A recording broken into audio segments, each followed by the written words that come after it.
Hello and welcome. This is Michelle with PaperStampInk. Thanks for stopping by my channel today, where you'll receive tips, techniques, and tutorials to inspire you in your own paper crafting projects.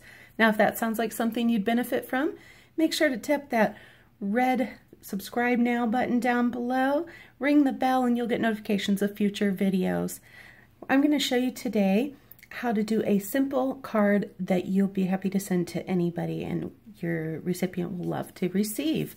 And then we're going to go ahead and step it up a couple notches, just show you how easily you can take simple to stepped up. But let's start with our simple card today. So let's get out our paper stamps and ink. So for paper, I have a piece of crumb cake here that is 8.5 by 5.5, scored at 4 1/4 and folded to create our card base.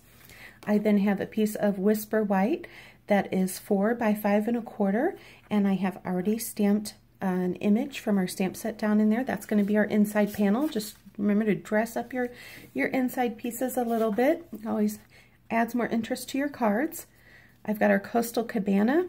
It is 4 inches by 5 1/4. And then I have a piece of Whisper White that is 5 by 3 3/4.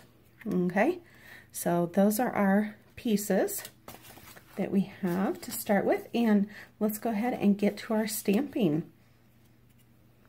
I'm going to use, for inks, sorry, jumping the gun here. Our inks, we're going to use crumb cake. I'm going to go ahead and open that up. And stamps, I am using the Winter Woods.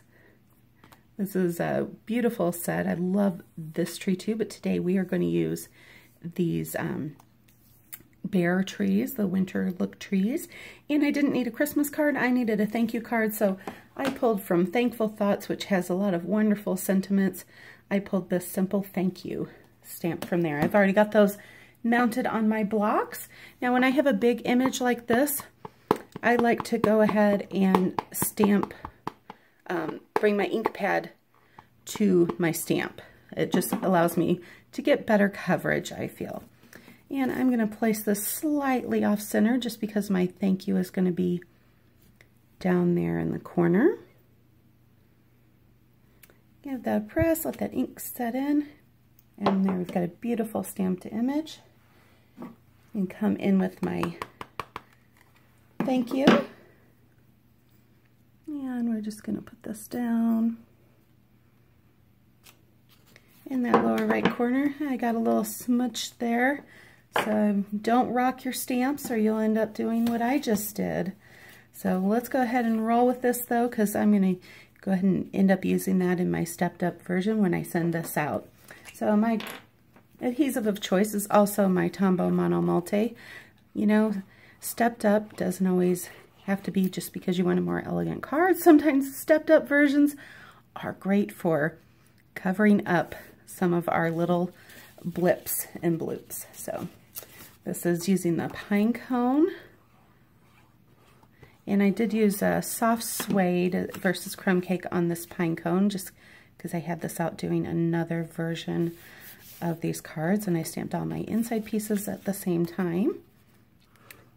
Don't forget, you can use the back sides of your paper if you mess up you don't like. I tried stamping that on the Coastal Cabana directly, didn't like it. So flip that over and it now becomes my mat for my card. Don't throw away those mistakes. A lot of times you can reuse them. And so there we go. We've got our simple version. And here's another one that I did. And this one I used Shaded Spruce and Soft Suede color combination. So leave me a comment below and let me know which color combination is your favorite of these two. And let's go ahead and look at our stepped up version. So simple step up, the first step is just to add some of these glitter enamel dots. And you know where I'm going to put some of mine on this card? People ask me, where do you decide to put your embellishments? Sometimes it just kind of speaks to me based on where I have made a mistake. I do always do my embellishments in odd numbers. Groups of 3 or 5 tend to be more pleasing to the eye. So there's our second stepped up version, and then here's just one more stepped up level I took, and before I put that Coastal Cabana panel on here, I wrapped some of our linen thread around there, And then I used the Stitch Shapes dies. If you have not seen these, they're a great set. You get squares, circles, and ovals in 4 sizes, so they're great for matting. And if you can see that up close, you get this beautiful stitched edge around your pieces, which I just think adds another dimension to the project. So I added that with some pop dots on top of there, and our dimensionals, our wonderful dimensionals, added those on to give it some raise, and there we have our 3rd stepped up version. So I hope that this helps you out. I hope you get creating in your craft room today, or a space that you have, and share your cards with others. Thanks for stopping by. Don't forget to hit that subscribe button and check out some of my other videos, especially the ones with the new Occasions products. That catalog just released this week, and there's a lot of great items in there.